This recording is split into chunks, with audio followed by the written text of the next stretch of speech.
Ramji Rao speaking വന്നപ്പോൾ ഹംസക്കോയയുടെ role തമാശ റോളാണ്. അപ്പോൾ ആദ്യത്തെ കുറച്ച് ദിവസമൊക്കെ സായികുമാറിനെ തിരക്കി നടക്കുന്നു. അങ്ങനെ ഒരു ദിവസം നമ്മളൊരു ഷോട്ട് എടുക്കുകയാണ്.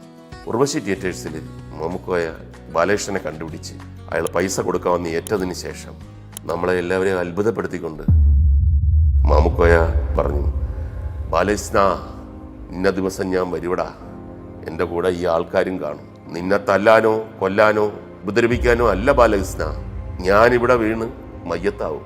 എൻ്റെ മയ്യത്ത് കൊണ്ടുപോകാനാണ് ബാലകൃഷ്ണ ഞാൻ ഇവരെ കൊണ്ടുവരുന്നത് എന്ന് പറഞ്ഞപ്പം സൈലൻസ് ആയി.